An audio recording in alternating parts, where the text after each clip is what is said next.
प्रस्तुत हैं भारत सरकार की कृषि मंत्रालय द्वारा प्रायोजित कार्यक्रम किसान वाणी। नमस्कार श्रोताओं, आज की किसान वाणी की कार्यक्रम को लेकर मैं हाजिर हूँ चिमकी। और मैं रीनी। मेरी तरफ से भी आप सभी का हार्दिक स्वागत है।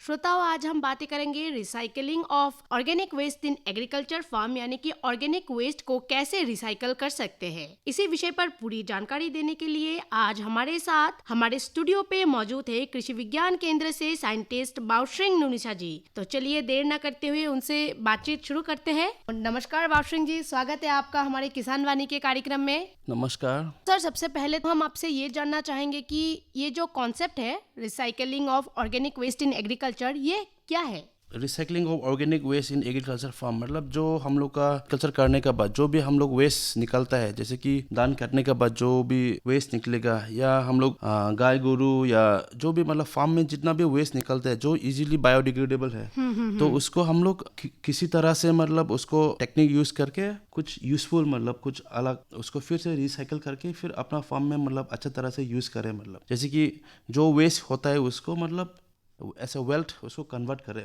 मतलब जो कि वेस्ट है उसको कैसे फिर से रीयूज कर सके। हाँ। तो जिससे फार्मर को और भी ज्यादा फायदा हो। जी। कितने टाइप का वेस्ट हो सकता है? ऑर्गेनिक वेस्ट कितना टाइप का है? ऑर्गेनिक भाई टाइप ऑफ ऑर्गेनिक वेस्ट बहुत सारा होता है वैसे। अच्छा। जो भी फार्म से मतलब जो इजीली डिग्रेडेबल होता है वो मतलब जो ह्यूमन कंजम्पशन का नहीं होता है तो वो एक वेस्ट होता है। जैसे कि धान काटने के बाद जो भी वेस्ट निकलेगा, जैसे कि क्रॉप रेसिड्यू बोलते हैं उसको, तो वो भी एक तरह का वेस्ट है। उसके बाद जो एनिमल एक्सक्रीटर होता है, जैसे कि काऊ डंग हो गया, काऊ यूरिन हो गया, तो वो भी एक वेस्ट है। ऑर्गेनिक फार्मिंग हो गया, आपको बहुत सारा ऑर्गेनिक फार्मिंग या नेचुरल फार्मिंग में उसको बहुत एक्सटेंसिवली बहुत यूज करते हैं उसको।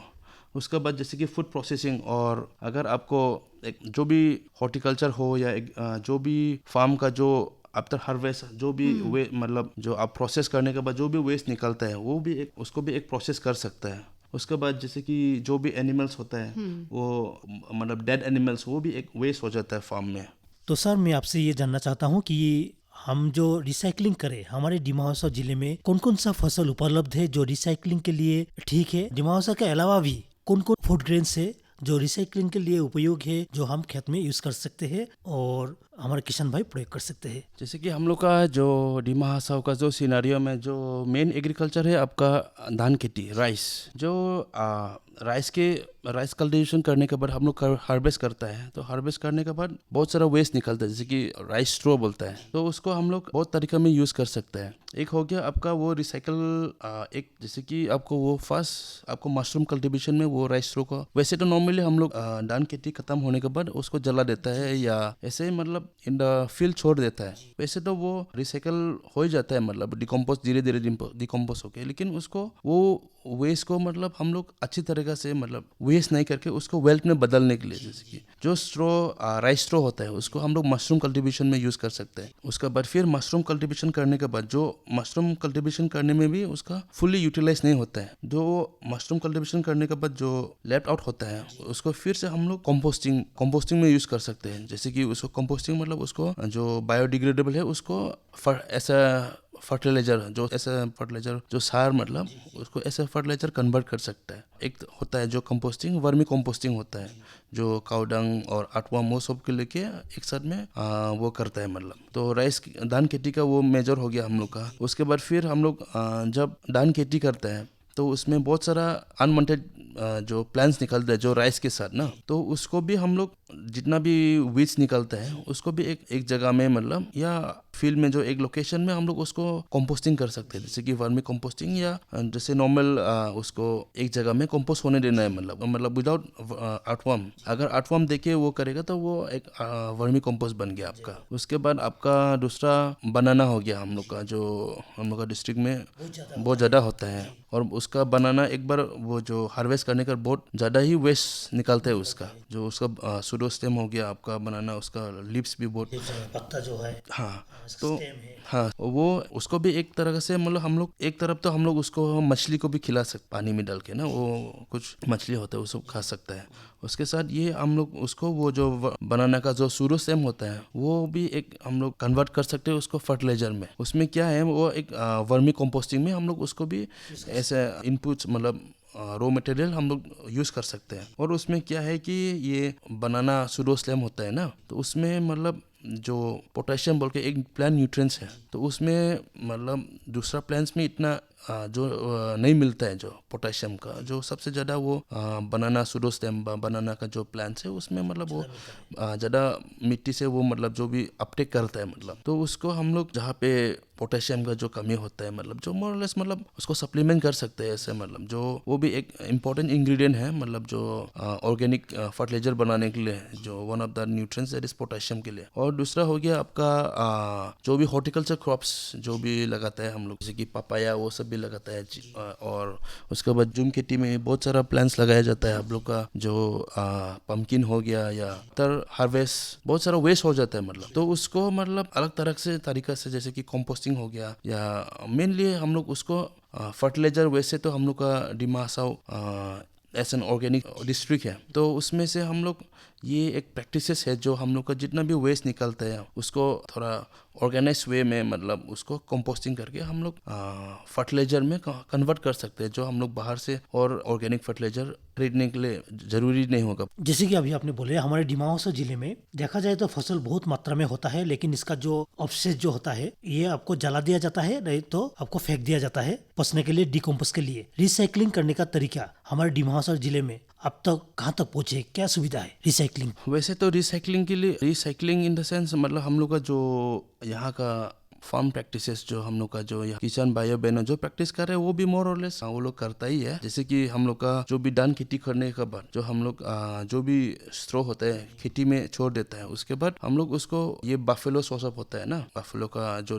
डांग यूरिन हम लोग उसको क्या करता है एक वो भी एक रिसाइकल हो जाता है। जैसे कि गाय गोरू हम लोग फ्रीली छोड़ देते हैं खेती में, उसके बाद जो वहाँ में जो स्ट्रो होता है वो गाय गोरू खा देता है, उसके बाद जितना भी गाय का जो भी एक्सट्रेक्ट है वो सब मतलब एक रिसाइकल वे में मतलब एक्सचेंज हो जाता है वैसे। और उसके अलावा जगह जगह में अभी ट्रेनिंग वो सब तो दिया है, जैसे कि वर्मी कंपोस्टिंग का और जैसे कि नेचुरल फार्मिंग का जो जीव अमृत होता है, बीज अमृत होता है, तो वो सब भी मतलब जगह जगह में अभी शुरू हुआ है। और ये वर्मी कंपोस्टिंग वो भी एक ऑर्गेनिक एग्रीकल्चर का जो सबसे मतलब इम्पोर्टेंट है, वो मतलब कि वो एक फर्टिलाइजर, ऐसा फर्टिलाइजर जो केमिकल फर्टिलाइजर को वो रिप्लेस कर सकते हैं जो, और एक कमर्शियली भी जो हम लोग वो जो जितना भी वेस्ट हम लोग का एग्रीकल्चर का जो भी वेस्ट होता है हम लोग का डिमा हासाओ में, उसको भी मतलब हर घर में जो अपना अपना जो जितना वेस्ट होता है उसको कन्वर्ट करके एक कमर्शियली बहुत डिमांड है वो भी, मतलब कि उसको फार्मर्स लोग अच्छा से वो वर्मी कंपोस्टिंग करके जितना भी वो अपना फार्म में वेस्ट निकलता है उसको वर्मी कंपोस्ट में कन्वर्ट करके वो मतलब बाहर में अच्छा दाम में, जैसे कि केजी में इन हाफलोंग हम लोग का अराउंड मिनिमम 20 to 30 रुपीज से ज़्यादा मिलता ही है हम लोग का। हाँ हाँ, इसका बहुत मांग है बाजार में। हाँ हाँ बहुत मांग है, जो केमिकल यूज़ नहीं करते तो ज़्यादा से ज़्यादा वो वर्मी कंपोस्ट ही यूज़ करते हैं। उसके अलावा जैसे कि ऑर्गेनिक के लिए जैसे कि बायो फर्टिलाइजर वगैरह होता है, तो वो सब तो थोड़ा बनाने के बाद थोड़ा टेक्निक चाहिए और एक्सपेंसिव भी हो जाता है, जो बाजार में अवेलेबल होने से भी, और हर जगह में अवेलेबल नहीं होता भी है। जी बिल्कुल। और ये तो आप जिसे बोले ये तो हर घर में उपलब्ध है। हाँ हाँ हाँ, में उपलब्ध है, किसान के घर में उपलब्ध है, आसानी से बना सकते आसानी से बना सकते हैं, रिसोर्स ऑलरेडी अवेलेबल है, जस्ट उसको सही ढंग से हाँ बनाना है। सर्वश्रेष्ठ किसान का पुरस्कार मिलता है हरिया को। हरिया अब आप सबको बताएंगे अपनी सफलता का राज। मेरे किसान भाइयों और बहनों, आप भी अपने खेतों में उन्नत फसल उगा सकते हैं। वो कैसे? बस जब भी कोई समस्या हो तो तुरंत मिलाइए ये नंबर 1800-180-1551। ये किसका नंबर है भाई? किसान कॉल सेंटर का, जहां विशेषज्ञ आपको खेती की समस्याओं का हल देंगे तुरंत। अरे भाई, विशेषज्ञ हर समय थोड़ा ही बैठा मिलेगा। बिल्कुल मिलेगा मेरे भाई, साल के 365 दिन मिलेगा, वो भी सुबह 6 बजे से रात 10 बजे तक। पर भैया लंबी बात करेंगे तो पैसे बहुत लगेंगे। कोई पैसे नहीं, मोबाइल से या दूसरे फोन से किसान कॉल सेंटर मुफ्त कॉल करो, सलाह के भी पैसे नहीं। सच? 16 आने सच।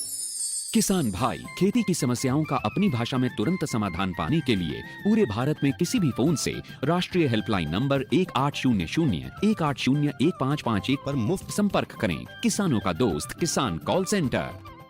सर, जैसे कि आपने वर्मी कंपोस्ट के बारे में कहा है, तो वर्मी कंपोस्ट का फुल प्रोसेस कैसे वो बना सकते हैं, क्या आप वो बता सकते हैं हमारे श्रोताओं को? ये वर्मी कंपोस्ट बनाना ये बहुत इजी टेक्निक है और बहुत टाइम भी बहुत कम समय में आप बना सकते हैं। आपको अगर शाम सुबह को अगर टाइम निकल पाए तो वो आराम से आप जल्दी से बना सकते हैं। जैसे कि उसका पहले आपको आजकल बाजार में उसके लिए एक वर्मी बैग बोल के भी मिलता है। अच्छा। और अदरवाइज आप जो नेचुरली अवेलेबल है जो बैम्बू होता है उससे भी आप बना सकते हैं उसका, या आपको खेती में अगर ओपनली करेगा तब भी आप उसको कर सकते हैं। खेती में जो थोड़ा सा मिट्टी को खोद के, जैसे कि नॉर्मली स्टैंडर्ड उसका आपका ये 10 फीट लेंथ, 2.5 डेप्थ, उसके बाद ब्रेड 6 फीट, मतलब तो उसका एक स्टैंडर्ड साइज में मतलब आपका वो बना सकते हैं आपका फील्ड में, आपका फार्म में। हाँ, गड्ढा खोद के, या आपको बैम्बू का स्ट्रक्चर बना के भी आप वो कर सकते हैं। उसके बाद आपका ये जो भी इजीली बायोडिग्रेडेबल है, जो भी वेस्ट निकलता है, जैसे कि राइस स्ट्रो हो गया या बनाना सूडो स्टेम, या घर में जब भी आप लोग जब खाना सब्जी वो सब बनाते हैं तब उसमें छिलका में जो वेस्ट होता है तो वो सबको एक जगह में इकट्ठा करके जो जहाँ पे आप टैंक बनेगा कंपोस्टिंग के लिए वहाँ में दे सकते हैं। और आप जो जितना भी बायोडिग्रेडेबल वेस्ट होगा उसके साथ में ये पार्शियली ड्राई, मतलब फुली ड्राई नहीं है उसका, और ये नया भी यूज़ नहीं कर सकते। ये जो काउडंग होता है उसको एक काउडंग, और ये एक तरफ हो गया आपका जो भी फार्म वेस्ट वो हो गया, मतलब में जो इंग्रेडिएंट होगा, मतलब उसके साथ अगर आपका ये जमा हो गया तो आपको ये layer by layer at least 1 centimetre, suppose से अगर आप काउडंग को पहले डाल दिया नीचे में, उसके बाद उससे पहले तो मतलब नीचे में वो बालू भी डालना होगा थोड़ा सा, तब ताकि वो जो आर्टवर्म होता है वो बाहर चला ना जाए, मतलब जो बालू का वजह से वो मतलब जा नहीं पाएगा। उसके बाद ये लेयर ऑफ 5 सेंटीमीटर का जो काउडंग होगा, पार्शियली ड्राई काउडंग, उसके बाद फिर 5 सेंटीमीटर का वो जो भी बायोडिग्रेडेबल वेस्ट आपका फार्म में हो गया, तो उसको मतलब डाल के सर्टेन लेयर आपका 10 लेयर या 5 to 6 लेयर उसका आसपास में, मतलब वो आपको वो होने के बाद और टैंक में मतलब एटलीस्ट 5 to 6 लेयर होगा, मतलब आपका जो काउडंग होगा और ये पार्शियली ड्राई काउडंग और ये आपका फार्म वेस्ट जो निकला है, तो उसके साथ ये आपका आर्टवर्म हो गया। आर्टवर्म आपका जो देसी आर्टवर्म है वो उससे भी कर सकता है, लेकिन क्या होता है देसी आर्टवर्म का उसका जो कन्वर्टिंग पोटेंशियल है उसका बहुत कम है। और मोर और लेस हम लोग का एरिया में जो भी आर्टवर्म अवेलेबल है वो मेनली अंडरग्राउंड ड्वेलर्स, मतलब जो मिट्टी का अंदर में जो रहता है, मतलब तो इसका भी मतलब बहुत सारा वेराइटी होता है। तो लेकिन हम लोग का जो असम एग्रीकल्चर यूनिवर्सिटी से जो मतलब हम लोग का ये पॉपुलर वैरायटी है वो ACNF 42 बोल के एक टू है, जो वो हम लोग का जो स्टैंडर्ड साइज है, जैसे कि 6x2.5 जो उसका वर्मी बैग का या वर्मी जो उसका साइज का हिसाब से आपको 1 kg मतलब अराउंड 1000 आर्टवर्म्स आएगा। तो उसको डाल के उसको कुछ ड्राई लिप्स या बनाना लिप्स वो सबसे कवर करके उसको मतलब maximum 4 months, with in 4 months वो फुल्ली डिकम्पोज आर्टवर्म मतलब वर्मी कंपोस्ट बन जाएगा उसमें। हाँ, तो ये जो आर्टवर्म जो ये बाजार में खरीदने को मिलता है? बाजार में तो वैसे पता नहीं, लेकिन बहुत सारा रिसर्च इंस्टीट्यूट है, जैसे कि रिसर्च इंस्टीट्यूट या कृषि विज्ञान केंद्र, और उसके बाद बहुत सारे KVKs है फार्मर्स के लिए अवेलेबल का। हाँ। जैसे कि आपने कहा है कि वर्मी कंपोस्ट में काउ डंग यूज होता है, तो देखा जाए तो हमारे जो लोकल फार्मर्स है वो ज्यादातर सुअर पालन करते हैं, तो वो जो पिग डंग हम बोल सकते हैं वो पिग डंग भी यूज कर सकते हैं क्या काउ डंग की जगह पर? जरूर, क्योंकि जो काउडंग होता है, काउडंग वो भी जो भी इजीली बायोडिग्रेडेबल जो फार्म में अवेलेबल होता है वही खाता है, और घावरी भी जो बायोडिग्रेडेबल सामान को ही खाता है। आपको बाफेलो डंग भी यूज कर सकते हैं। अच्छा। उसमें जो न्यूट्रन कंटेंट हो मतलब थोड़ा डिफर हो सकता है, काउडंग में थोड़ा ज़्यादा हो सकता है। अदरवाइज ये इवन जो चिकन का एक्सक्रीटर होता है, जो चिकन डंग होता है, वो सब तो और भी अच्छा होगा। जो फीडिंग हैबिट्स, मतलब जो भी जैसे गाय का फीडिंग हो गया आपका जो भी फील्ड में अवेलेबल है, तो वैसे सिमिलरली वही होगा। और अच्छा, इसका मतलब है काउ डंग के जगह पर चिकन डंग या फिर पिग डंग कुछ भी यूज कर सकता है। ये लोकल फार्मर्स के लिए बहुत ही अच्छा बात है, क्योंकि सबके घर पे तो काउ अवेलेबल होगा ऐसा तो बात नहीं है। इसी संदर्भ में मैं सर से एक बात पूछना चाहता हूँ, अगर कोई अपने घर में छोटा सा वर्मी कंपोस्ट करना चाहते हैं, कोई व्यक्ति अपने किचन गार्डन में प्रयोग करने के लिए, फूलों में प्रयोग करने के लिए, तो क्या कुछ ड्राम में या बाल्टी में कर सकते हैं छोटा से? हाँ, ऑफ कोर्स उसका जितना रिक्वायरमेंट है उसको उसका हिसाब से कर सकते हैं। नो इशू कि वो ड्रम में या कहीं पे भी कर सकते हैं। और जस्ट सेटिंग उसका जो जब कंपोस्टिंग करता है ना, जो कंपोस्टिंग होता है उसमें बहुत सारा मॉइस्चर होता है ना, तो वो निकालने के लिए जस्ट नीचे में पुट्टा करना पड़ेगा, जो हाँ, जो उससे पानी जो निकलता है, मतलब जो वो भी एक उसको वर्मी वॉश बोलता है। वो भी ऐसा फर्टिलाइजर भी यूज़ कर सकते हैं या उसको एक बायोपेस्टिसाइड का हिसाब से भी यूज़ कर सकते हैं। उसका जब वर्मी कंपोस्ट करेगा तब वो वेस्ट निकलता है, वर्मी वॉश बोलता है उसको। तो उसको वैसे इसका अगर उसको बायोपेस्टिसाइड यूज़ करना है तो मतलब 1 लीटर ऑफ वर्मी वॉश जो वर्मी कंपोस्ट से जो निकलता है, उसके बाद 1 लीटर ऑफ ये काउ यूरिन, उसका साथ में 8 लीटर ऑफ पानी घोल बना के जहाँ हम फार्म में मतलब ऐसा पेस्टिसाइड यूज़ कर सकते हैं। इसके प्रयोग से आपको जो कीटे मकोड़े हाँ मर जाएगा, या उसका जो स्मेल होगा या उससे मतलब वो भग जाएगा। सर ये तो बात हुआ वर्मी कंपोस्ट के बारे में। आपने और एक बात कहा था जीवामृत। तो जीवामृत बनाने का जो प्रोसेस है, क्या वो एग्रीकल्चर वेस्ट या एनिमल वेस्ट से जीवामृत भी बना सकते हैं? हाँ जी, वो भी जीव अमृत मतलब मेनली जितना भी फार्म का जो वेस्ट होता है उससे बनाते हैं। जैसे कि mainly cow urine, cow dung, वो सबसे उससे बनाते हैं उसका। अच्छा, उसका फुल प्रोसेस कैसा होगा? जो इसका जीव अमृत के लिए मोस्टली देसी गाँव को प्रिपेयर करता है, देसी काउ। अच्छा, जो देसी गाय होता है ना, अच्छा। उसका बाद देसी काउ होगा, उसका बाद उसका गाय का यूरिन होगा मतलब। अच्छा, उसके बाद जगरी लगता है उसके लिए। अच्छा, और जो भी लेगुमनस जो उसका फ्लोर जो पाउडर करके, जैसे कि ब्लैक ग्राम, ग्रीन ग्राम का पाउडर, वो सब मतलब वो लगता है। उसके बाद थोड़ा हैंडफुल ऑफ मिट्टी लगता है उसके लिए। अच्छा, और उसको मतलब ऐसा सीड ट्रीटमेंट यूज़ कर सकते। कुछ डिजीज इन्फेक्शन मतलब जो सीड को जब जर्मिनेशन होता है ना प्लांट्स, उसमें मतलब जो कुछ भी लाइक फंगल इन्फेक्शन या बैक्टीरियल कुछ इन्फेक्टेड हो सकता है मतलब। तो उसको बचाने के लिए वो एक सीड ट्रीटमेंट यूज़ करते हैं मतलब उसका जीव अमृत। मतलब सीड लगाने के टाइम में उसका मिक्सचर करके डाल सकता है। डाल सकते हैं। वो भी मतलब उसी तरह मतलब बहुत सारा जो काउ यूरिन या काउ डंग वो सब ऐसे मतलब फार्म को जो निकलता है उसको ही मतलब हम लोग जीव अमृत कन्वर्ट करके उसको ऐसा वेल्थ हम लोग फिर उसको बाहर भी बेच सकते हैं। बाहर बेच सकते। तो ये वर्मी कंपोस्ट के जैसे ही इसको 4 महीना ऐसे रखना पड़ता है? नहीं, उसका शॉर्ट ड्यूरेशन है उसका। अच्छा। उसका प्रोसेस जो मतलब सपोज से अगर आपको ये 1 बीघा के लिए जो मतलब मिनिमम मोरलेस उसका चाहिए, तो आपको अब ये 20 लीटर ऑफ वाटर चाहिए आपका। उसके बाद 5 kg ऑफ देसी काउ, उसके बाद 2 लीटर ऑफ जो गाय का यूरिन ना, उसको अच्छे से मतलब स्टेयर करके मिक्स करना है मतलब। उसके बाद ये 20 ग्राम ऑफ जगरी भी डालना है, साथ में जो 200 ग्राम्स ऑफ पल्सेस पाउडर मतलब जो ब्लैक ग्राम ग्रीन ग्राम का जो पाउडर डालता है। उसके बाद ये थोड़ा मिट्टी डाल के उसको अच्छे से स्टेयर करके 48 आवर्स रखना है। अच्छा, हाँ, उसके बाद आफ्टर 48 आवर्स उसका डायरेक्टली आप जीव अमृत को यूज़ कर सकते हैं मतलब। इसको मतलब एक कंटेनर में मिक्स करना है? हाँ, एक कंटेनर में मिक्स करके मतलब आफ्टर 48 आवर्स आपको वो फार्म में जो खेती में आपको वो जैसे कि 300 लीटर पर हेक्टेयर मतलब उसका हिसाब से मतलब आप वो आपका फार्म में स्प्रे कर सकते हैं उसका। और इसको हम लोग बेच भी सकते हैं बाहर बेच सकते हैं मतलब। हाँ, ये जहाँ पे ऑर्गेनिकली जो स्टेट ऑर्गेनिकली डिस्ट्रिक्ट होगा या ऑर्गेनिक जो फार्म होगा, अगर उन लोगों को ज़रूरी हो तो आप बेच सकते हैं। तो ये कितना दिन तक उसको हम रख सकेगा बना के? ये मोरलेस इसका ड्यूरेशन क्वाइट कम होगा। मोरलेस इसका 5 to 6 मंथ से रख सकेगा, इससे ज्यादा उसको नहीं रख सकता है। तो वर्मी कंपोस्ट को रख सकता है क्या उतने दिन तक? हाँ, वर्मी कंपोस्ट को वो थोड़ा ज़रा रख सकता है रख सकता है क्योंकि वो बनने में टाइम लगता है इसीलिए। हाँ, क्योंकि ये जीव अमृत होता है वो जो उसमें बहुत सारा माइक्रोबियल उसका मेनली जो बेनिफिशियल माइक्रोब्स होता है उसको यूज़ करता है उसमें।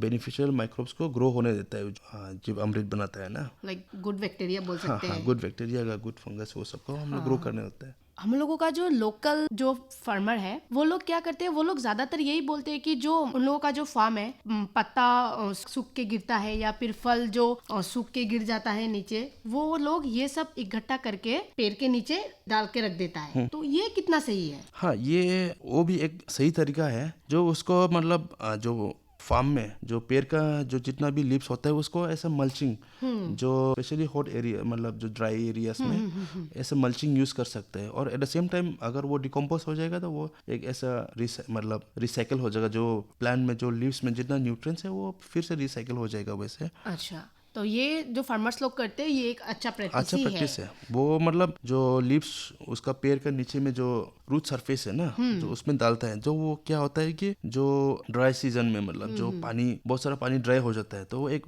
मॉइस्चर कंजर्व करने के लिए, मतलब वो भी एक काम करता है, मतलब मॉइस्चर कंजर्व करने के लिए।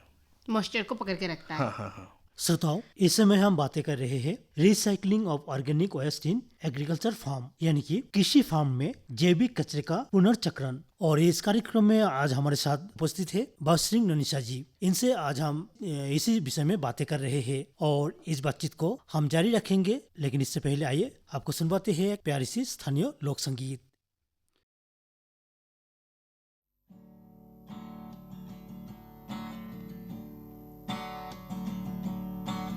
phi mo ma kha tin ki mang tirin ki om mo ne sang hey mi khi farin san ko ken liang ma ye lai ni ren khai ma kei tu si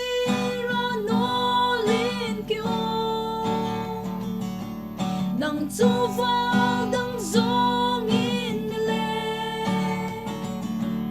drop in ni kwa bang te ma nang ring I know some mail tra liritin lan tu o kiti hinka dor hi zu tuang Kilung ril voi ka lo rifang in lan zu di Retiang di di lung tlung na na zia Kei zu si ra no lin ki o Nang zu val dang zong in ni le Drop in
तो श्रोताओं, किशन वाणी कार्यक्रम में इस समय आप सुन रहे हैं recycling of organic waste in agriculture farm, इसी विषय पर कुछ जानकारी। और हमारे साथ मौजूद है बावस्रिंग ननीशा जी। कार्यक्रम को आगे बढ़ाते हुए बातचीत को जारी रखते हैं। सर, मैं आपसे ये पूछना चाहता हूँ कि जैसे कि आज हम बातें कर रहे हैं रिसाइकलिंग के बारे में, तो हमने बातें की है किस तरह पत्तों को या स्ट्रॉ को या कि अन्य फसलों की रिसाइकलिंग कैसे किया जाता है, इसी संदर्भ में आपने बताए। तो इसके अलावा और किन चीज़ों को हम रिसाइकलिंग कर सकते हैं और कैसे कर सकते हैं? जैसे कि जो भी इजीली बायोडिग्रेडेबल फार्म वेस्ट होता है उसको हम लोग बाय जस्ट कंपोस्टिंग, जो भी कंपोस्टिंग मेथड होता है उसका, वर्मी कंपोस्टिंग हो या अलग वेस्ट को हम लोग जीव अमृत, बीज अमृत वो सब बना सकते हैं। लेकिन जो अदर वेस्ट होता है, जो जैसे कि बैम्बू हो या वुड हो, तो वो सबको भी एक वेस्ट रिसाइकलिंग कर सकते हैं। बायोचार बोलता है, मतलब बायोचार मतलब उसको एक चारकोल ही है। उसमें क्या करते हैं कि ये उसका भी कुछ प्रोसीजर होता है, जो क्लोज कंटेनर में हम लोग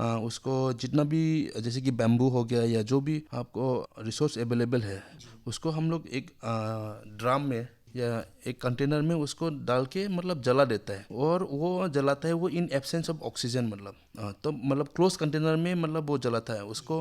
राइस स्ट्रो वो सब कोई बना सकता है बायोचार, लेकिन जो भी और भी ज़्यादा हार्डर वाला जैसे बेम्बू हो गया, वुड हो गया, वो सब को भी हम लोग मतलब रिसाइकल करके मतलब बायोचार बना सकते हैं। और बायोचार मतलब वो क्या करता है कि एक वो भी एक ऐसे है कि वो जितना भी प्लांट न्यूट्रिएंट्स होता है जो वुड में, बैम्बू में जो भी अवेलेबल था, वो मतलब क्लोज कंटेनर में जब जलाता है तो वो मतलब उसमें रह जाता है, चारकोल में होके भी रह जाता है। तब ये जब हम लोग उसको मतलब ऐसा फर्टिलाइजर हम लोग मिट्टी में भी मतलब जो फार्म उसमें हम लोग यूज़ कर सकते हैं, ऐसा मल्चिंग टाइप भी हम लोग यूज़ कर सकते हैं। उसमें क्या करते हैं मतलब वो जब मिट्टी में डालता है तो वो एक कवर हो जाता है मिट्टी का, और उसका जो बहुत सॉइल क्वालिटी मतलब उसका सॉइल हेल्थ वो सब इंक्रीज कराता है। और उसका जो भी जैसे कि जो भी हम लोग फार्म वेस्ट को जो जलाता है, मतलब जो इन्वायरमेंट में बहुत सारा इम्पैक्ट होता है, जैसे इन्वायरमेंट पॉल्यूशन, वो सब ग्रीन हाउस गैस वो सब प्रोड्यूस होता है मतलब। लेकिन ये बायोचार प्रोडक्शन में क्या होता है, वो क्लोज सर्कल में उसको जला देता है, मतलब जलाने के बाद एक बार जलाने के बाद उसको बंद कर देता है, वो धीरे धीरे जल जाता है। जब वो चारकोल है उसको हम लोग फार्म में यूज कर सकते हैं। सर, हम आपसे ये पूछना चाहते हैं कि ये जो ऑर्गेनिक वेस्ट है, इससे सोयल को कितना प्रॉफिट होता है? प्लांट्स को तो प्रॉफिट होता ही है, लेकिन सोयल को कितना प्रॉफिट होता है इससे? इसमें क्या होता है कि जो भी जब भी हम लोग एग्रीकल्चर फार्मिंग करते हैं, जो हम लोग ज़्यादा से ज़्यादा हम लोग बाहर में तो ज़्यादा से ज़्यादा वो इनऑर्गेनिक केमिकल जो सब डालता है। हाँ। तब क्या होता है उसमें जो केमिकल जो तो उसमें टॉक्सिक भी हो सकता है, जल भी सकता है ना। तो उसमें क्या होता है, जो भी माइक्रोबियल बायोडाइवर्सिटी होता है, जो माइक्रोब्स वो सब होता है, उसमें वो बहुत सारा डिस्ट्रॉय हो जाता है। लेकिन जब ये ऑर्गेनिक वेस्ट जब हम लोग उसको ऐसा फर्टिलाइजर कन्वर्ट करते हैं थ्रू कंपोस्टिंग, जैसे कि वर्मी कंपोस्ट, वो सब जब हम लोग वो इसको मिट्टी में लगाता है, तब उसमें क्या होता है कि वो बहुत सारा माइक्रोबियल एक्टिविटीज उसमें मतलब बढ़ जाता है वो डालने के बाद, और उसमें बहुत सारा प्लांट न्यूट्रिएंट्स तो है ही है। और जब ये वर्मी कंपोस्ट या अलग फार्म यार्ड मैन्यूअर जो भी हम लोग कंपोस्टिंग करके डालते हैं, जब वो मिट्टी में जाता है, मतलब वो एक सॉइल का क्वालिटी ना, सॉइल का पोरोसिटी, मतलब उसका वाटर रिटेंशन कैपेसिटी, सब कुछ मतलब वो बढ़ जाता है उसका। अच्छा। जो भी ऑर्गेनिक फार्म मैन्यूअर डालता है, जो फार्म वर्मी कंपोस्ट डालता है, तब वो सॉइल के लिए बहुत हेल्पफुल है मतलब। तो सर, मैं आपसे ये जानना चाहता हूँ कि जो रिसाइकलिंग जो पद्धति है, तो इस पद्धति से पर्यावरण पर क्या प्रभाव पड़ता है? उसमें कुछ वैसे तो कुछ इफेक्ट इन्वायरमेंटल फ्री है, वो जो भी हम लोग वेस्ट रिसाइकलिंग करते हैं वो बहुत इन्वायरमेंटल फ्रेंडली है। जैसे कि अगर हम लोग उसको ऑर्गेनाइज वे में अगर कंपोस्ट किया तो बहुत इन्वायरमेंटल फ्रेंडली है। लेकिन अगर अनऑर्गेनाइज वे, जैसे कि जो भी खेती में जो भी ऐसे रहने देता है, तब वो बहुत सारा जैसे कि ड्यूरिंग प्रोसेस ऑफ कंपोस्ट, जैसे कि डेड एनिमल्स होगा या बहुत सारा स्मेल वो सब निकलता है। लेकिन वाइल्ड कंपोस्ट मतलब जब कंपोस्टिंग करता है वो सब नहीं निकलता है, मतलब बहुत इन्वायरमेंट फ्रेंडली है ये। तो श्रोताओं, इसी के साथ ही हमारे आज के किसान वाणी कार्यक्रम अब हम यहीं पर समाप्त है। सर, आपको बहुत बहुत धन्यवाद। आप हमारे स्टूडियो पे आए, हमारे श्रोताओं के लिए और हमारे लिए टाइम निकाला, इतनी अच्छी जानकारी हम सभी के साथ बांटे, इसके लिए आपको बहुत बहुत शुक्रिया। Thank you. तो श्रोताओं, आप सुन रहे थे recycling of organic waste and agricultural farm के विषय पर कुछ बातें। हमारे साथ मौजूद थे केवीके के साइंटिस्ट बाओश्रिंग नुनिसा जी। इसी के साथ हो चला है कार्यक्रम को समेटने का। जाने से पहले हम सभी श्रोताओं को ये बता दें कि अगर आपके पास किसान वाणी से जुड़ी कोई भी सुझाव या परामर्श है तो आप हमसे जरूर संपर्क करें। संपर्क करने के लिए हमारा टेलीफोन नंबर है 0367329905। आपके परामर्श का हमें बेसब्री से रहता है इंतजार।